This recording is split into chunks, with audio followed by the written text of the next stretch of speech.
Corona महामारी के खिलाफ चल रही लड़ाई के बीच केंद्र सरकार ने 6,28,993 करोड़ रुपए के राहत पैकेज की घोषणा की।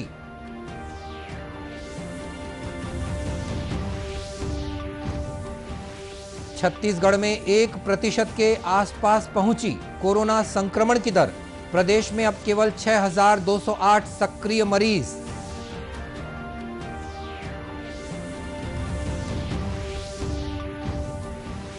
विधानसभा के मॉनसून सत्र से पहले विधायकों को लगवाना होगा कोरोना का टीका। विधानसभा अध्यक्ष ने सभी को लिखा पत्र।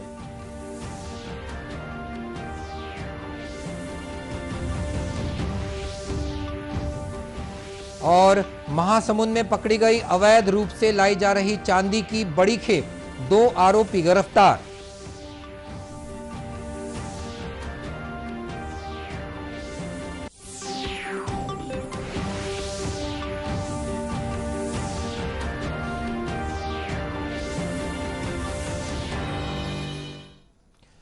नमस्कार, आप देख रहे हैं दूरदर्शन समाचार। मैं हूं मनीष अहलूवालिया और अब समाचार विस्तार से। केंद्र सरकार ने कोरोना महामारी के खिलाफ चल रही लड़ाई के बीच अर्थव्यवस्था में नई जान फूंकने के लिए नए राहत पैकेज की घोषणा की है। केंद्रीय वित्त मंत्री निर्मला सीतारमण और वित्त राज्य मंत्री अनुराग सिंह ठाकुर ने एक संवाददाता सम्मेलन में 6,28,993 करोड़ रुपए के राहत पैकेज की घोषणा की। वित्त मंत्री ने बताया कि राहत उपायों में 1 लाख करोड़ से अधिक की ऋण गारंटी योजना कोरोना प्रभावित क्षेत्रों के लिए है। इसमें से 50,000 करोड़ रुपए का स्वास्थ्य क्षेत्र के लिए होंगे। केंद्रीय वित्त राज्य मंत्री अनुराग सिंह ठाकुर ने बताया कि स्वास्थ्य क्षेत्र के लिए 23,220 करोड़ रुपए रखे गए हैं। इनको विशेष रूप से शिशु और बाल स्वास्थ्य सेवाओं पर खर्च किया जाएगा।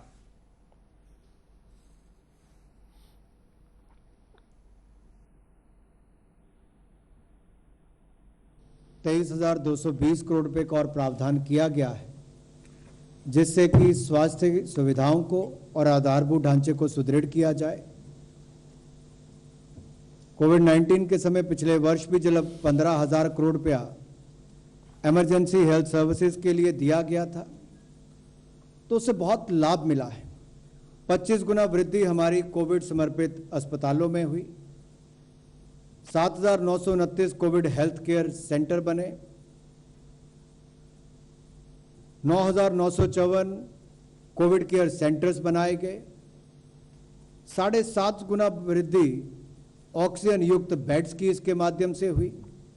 42 गुना वृद्धि आइसोलेशन बेड्स की इसके माध्यम से हुई और 45 गुना वृद्धि आईसीयू बेड्स की हुई, जो 15,000 करोड़ रुपया इमरजेंसी हेल्थ सर्विसेज प्रोजेक्ट के लिए 2020-21 में माननीय मोदी जी के नेतृत्व में दिया गया था। आने वाले समय के लिए विशेष तौर पर स्वास्थ्य योजनाओं को तैयार किया जाए और आपातकालीन स्थिति के लिए उस तैयारी को ज़्यादा करना, विशेष तौर पर बच्चों के लिए, और बाल चिकित्सा देखभाल, बाल चिकित्सा विस्तार पर इसको रोड मैप उसको बनाकर ध्यान दिया गया है। वित्त राज्य मंत्री ने बताया कि भारत नेट मॉडल के तहत सार्वजनिक निजी भागीदारी से प्रत्येक गांव में ब्रॉडबैंड सुविधा पहुंचाने के लिए 19,041 करोड़ रुपए की अतिरिक्त व्यवस्था भी की गई है। डिजिटल इंडिया के अंतर्गत 19,041 करोड़ रुपए ब्रॉडबैंड सुविधा के लिए, ताकि हर गांव को भारत नेट पीपीपी मॉडल के माध्यम से जोड़ा जा सके। आपको याद होगा, माननीय प्रधानमंत्री मोदी जी ने 15 अगस्त 2020 को ये घोषणा की थी कि ब्रॉडबैंड कनेक्टिविटी जो है, इंटरनेट की सुविधा जो है, वो देश के सभी बसे हुए गांव को उससे जोड़ दिया जाएगा। 1000 दिन के अंदर इसको पूरा करना था और इसमें तेजी के साथ काम हुआ है। 2.5 लाख ग्राम पंचायतों में से 1,56,223 ग्राम पंचायतों को इससे जोड़ दिया गया है 31 मई 2021 तक, और भारत नेट पीपीपी मॉडल के माध्यम से उसको लागू करके इसको 16 राज्यों में इस पीपीपी मॉडल को लाया जा रहा है। केंद्रीय वित्त मंत्री ने बिजली क्षेत्र के लिए भी 3 लाख करोड़ रुपए से अधिक की राशि आवंटित करने की घोषणा की है। छत्तीसगढ़ में कोरोना संक्रमण की दर 1% के आसपास बनी हुई है। बीते 3 दिनों में नए मरीजों का आंकड़ा घटता बढ़ता रहा है। स्वास्थ्य विभाग की ओर से देर रात जारी रिपोर्ट के मुताबिक सोमवार को कोरोना के 34,054 टेस्ट हुए। इसमें से 405 लोगों में संक्रमण की पुष्टि हुई है। इससे एक दिन पहले 25,270 नमूनों की जांच में 244 लोग संक्रमित पाए गए थे।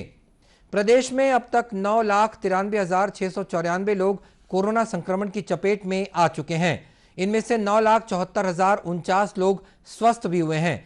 कोरोना को मात देने वालों में 81% लोगों ने होम आइसोलेशन में ही इलाज कराकर वायरस पर विजय पाई है। प्रदेश में अभी 6,208 मरीज सक्रिय हैं। इनमें सबसे अधिक 665 मरीज बीजापुर जिले में हैं। राजनांदगांव जिले में अब केवल 68 मरीजों का इलाज हो रहा है। राजनांदगांव में सोमवार को केवल एक व्यक्ति कोरोना से संक्रमित पाया गया। इधर केंद्रीय स्वास्थ्य मंत्रालय ने बताया कि बीते 24 घंटों में देश भर में 37,000 से अधिक लोगों में संक्रमण की पुष्टि हुई है। वहीं 907 मरीजों को अपनी जान भी गंवानी पड़ी है। देश भर में अब उपचाराधीन मरीजों की संख्या घटकर 5,52,000 हो गई है। छत्तीसगढ़ विधानसभा का मॉनसून सत्र शुरू होने से पहले कोरोना संक्रमण रोकने के उपायों पर काम शुरू हो चुका है। विधानसभा अध्यक्ष डॉक्टर चरणदास महंत ने सभी विधायकों को पत्र लिखकर सत्र शुरू होने से पहले टीकाकरण करा लेने को कहा है। विधानसभा अध्यक्ष ने लिखा है कि पिछले सत्रों की तरह इस बार भी कोरोना संक्रमण से बचाव के लिए सभागृह और विधानसभा परिसर में सभी आवश्यक व्यवस्थाएं की जा रही हैं। महामारी से बचाव के लिए निर्धारित गाइडलाइंस के पालन के साथ ही टीकाकरण भी एक सशक्त उपाय है। विधानसभा अध्यक्ष ने विधायकों से कोरोना के टीके की पहली डोज शीघ्र लगवाने और जिनको पहली डोज लग चुकी है उन्हें दूसरी डोज लगवाने का आग्रह किया है। छत्तीसगढ़ विधानसभा का मॉनसून सत्र 26 जुलाई से आयोजित हो रहा है। इस सत्र में कुल 5 बैठकें प्रस्तावित हैं। प्रधानमंत्री नरेंद्र मोदी ने रेडियो प्रसारण मन की बात की पिछली कड़ी में कोरोना टीकाकरण महाअभियान की चर्चा की थी। छत्तीसगढ़ के लोगों पर भी इसका बड़ा असर देखा जा रहा है। बड़ी संख्या में लोग न सिर्फ टीका लगवा रहे हैं बल्कि दूसरों को भी टीकाकरण की सलाह दे रहे हैं। केंद्र सरकार जो वैक्सीनेशन का अभियान चला रही है बहुत ही अच्छा है, लोगों के लिए बहुत लाभदायक है। लोगों को कोरोना महामारी से बचाने के लिए वैक्सीन बहुत ही उपयोगी है। लोगों को ज़्यादा से ज़्यादा कोविड सेंटर पे आना चाहिए और वैक्सीन लगाना चाहिए, जिससे हम कोरोना महामारी से बच सकें, लोगों को बचा सकें, जिससे हमारा देश सुरक्षित रह सके कोरोना से। ये बहुत ज़रूरी चीज़ है और अपने स्वास्थ्य के लिए, हर चीज़ के लिए और एक दूसरे को बचाने के लिए ये सब चीज़ है। और इसमें आदमी को स्वयं होकर इसमें करना चाहिए, इसमें कोई घबराने की जरूरत नहीं है। हमारा दूसरा डोज था ये। आगे हम सबको यही बोल रहे हैं कि सब लोग डोज लगाइए दोनों और सरकार का साथ दीजिए और कोरोना से बचिए। मैं नेहरू नगर से आई हूँ। मेरा फर्स्ट डोज हो चुका था 3 अप्रैल को, ये मेरा सेकंड डोज था। इसमें ये है कि कोरोना को लेकर अपन को सभी को मतलब दूर करना है, इससे सभी सुरक्षित रहें और ज़्यादा से ज़्यादा लोग मतलब वैक्सीनेशन करवाएं तो सुरक्षित भी, जनता भी सुरक्षित रह सकती है। आपको बता दें कि टीकाकरण का ये नया चरण 21 जून से शुरू हुआ है। इसमें 18 वर्ष से अधिक उम्र के सभी नागरिकों के लिए केंद्र सरकार मुफ्त टीके उपलब्ध करा रही है। महासमुंद के सिंघोड़ा थाना पुलिस ने वाहन तलाशी के दौरान 235 किलो चांदी की ईंटें, 8 किलो आभूषण और 5,78,900 रुपए नगद बरामद किए हैं। पकड़ी गई चांदी की कीमत 1,76,05,000 रुपए बताई जा रही है। महासमुंद के पुलिस अधीक्षक प्रफुल्ल ठाकुर ने बताया कि राष्ट्रीय राजमार्ग 53 पर रेहटी खोल बैरियर पर पुलिस वाहनों की तलाशी कर रही थी। इसी दौरान ओडिशा की ओर से आ रही एक कार को रोका गया। इसमें 2 व्यक्ति सवार थे जो पुलिस को संतोषजनक जवाब नहीं दे पा रहे थे। जब वाहन की चेकिंग की गई तो चेकिंग के दौरान इसमें काफी मात्रा में चांदी के ईंटे और कुछ चांदी के ज्वेलरी और नगद रकम बरामद हुआ है। वाहन की जब चेकिंग किया गया तो उसमें हर सीट के नीचे एक गुप्त चेंबर बना हुआ है, डिक्की में भी गुप्त चेंबर बना हुआ है और इसमें तकरीबन 250 किलो के आसपास चांदी और चांदी के जेवरात बरामद हुए हैं और इसके अलावा तकरीबन 5.5 लाख नगद रुपये भी बरामद हुआ है और टोटल जो रिकवरी है 1,96,83,000 की है। और इस पे थाना सिंघोड़ा में जाब्ता फौजदारी की धारा 102 के तहत जब्ती की कार्रवाई की गई है। और पुलिस ने चांदी की इस बड़ी खेप को बरामद करने के बाद मामला दर्ज कर लिया है। पकड़े गए लोगों से इसके संबंध में पूछताछ भी की जा रही है। पंचायत और ग्रामीण विकास मंत्री टीएस सिंहदेव ने मंत्रालय सभागार में विभागीय योजनाओं की समीक्षा की। इस दौरान उन्होंने मनरेगा के तहत कराए गए नालों के रखरखाव वाले कार्यों का मूल्यांकन कराने का निर्देश दिया। उन्होंने कहा कि नालों के उपचार के बाद उनमें जल की उपलब्धता, सिंचित रकबे में बढ़ोतरी, द्विफसलीय रकबे में वृद्धि और भूमिगत जल स्तर में सुधार जैसे बिंदुओं पर कार्य का मूल्यांकन किया जाना चाहिए। पंचायत और ग्रामीण विकास मंत्री ने मनरेगा का उपयोग कर पौधरोपण के कार्यों में तेजी लाने का निर्देश भी दिया है। उन्होंने कहा कि इसमें वन और उद्यानिकी विभाग के साथ दूसरे विभागों को भी शामिल किया जा सकता है। श्री टीएस सिंहदेव ने राज्य ग्रामीण आजीविका मिशन और गौठानों में महिला स्व सहायता समूहों के जरिए महिलाओं की आमदनी बढ़ाने वाली गतिविधियों को पर्याप्त संख्या में संचालित करने के निर्देश भी दिए हैं। कोरोना महामारी की वजह से स्कूलों को बंद कर दिया गया है। पिछले 2 सत्रों से पूरी पढ़ाई ऑनलाइन हो रही है। जिन क्षेत्रों में इंटरनेट और मोबाइल संचार की सुविधा नहीं है, वहां बच्चों की मुश्किलें बढ़ रही हैं। कांकेर के कोयलीबेड़ा क्षेत्र के 68 गांव के लोगों ने स्कूल खोलने की मांग करते हुए प्रदर्शन किया। इनका कहना था कि हमारे क्षेत्र में इंटरनेट नहीं है, इसीलिए बच्चे पढ़ नहीं पा रहे हैं। सरकार अगर स्कूल नहीं खोलेगी तो बच्चों का भविष्य खराब हो जाएगा। प्रदर्शन में शामिल सर्व आदिवासी समाज के अध्यक्ष सहदेव उसेंडी ने कहा कि शासन प्रशासन से उनकी मांग केवल स्कूल खोलने की है। में सबसे बड़ा शिक्षा के संबंध में हम लोग के क्षेत्र के लोग इकट्ठा हुए हैं और शिक्षा के संबंध में, क्योंकि 2 वर्ष से स्कूल बंद पड़ा है। क्योंकि इस स्कूल को खोलने के लिए हम लोग पूरे पालक और बच्चे पूरा एकत्रित हुए हैं और पूरे हमारे जनप्रतिनिधि भी हैं, क्योंकि इस 2 वर्ष से बच्चे बिल्कुल पढ़ाई भूल गए हैं। इसलिए हम शासन और प्रशासन से मांग करते हैं कि हमारा स्कूल तत्काल खुल जाए, क्योंकि ऑनलाइन की जो पढ़ाई है, जो हमारे पास नेट और मोबाइल की सुविधा नहीं है। हम शासन और प्रशासन से मांग करते हैं स्कूली शिक्षा हमको चाहिए।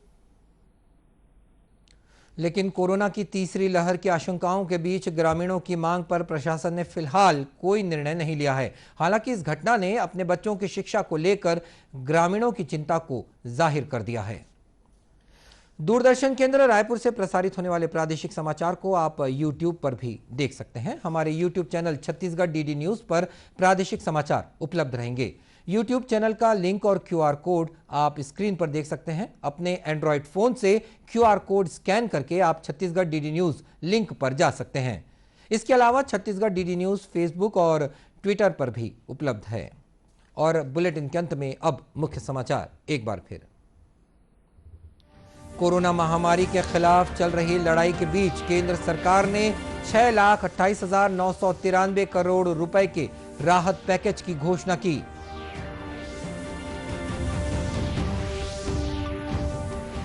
छत्तीसगढ़ में 1% के आसपास पहुंची कोरोना संक्रमण की दर। प्रदेश में अब केवल 6,208 सक्रिय मरीज।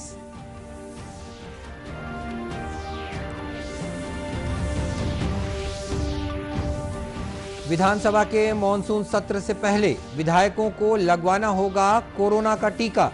विधानसभा अध्यक्ष ने सभी को लिखा पत्र।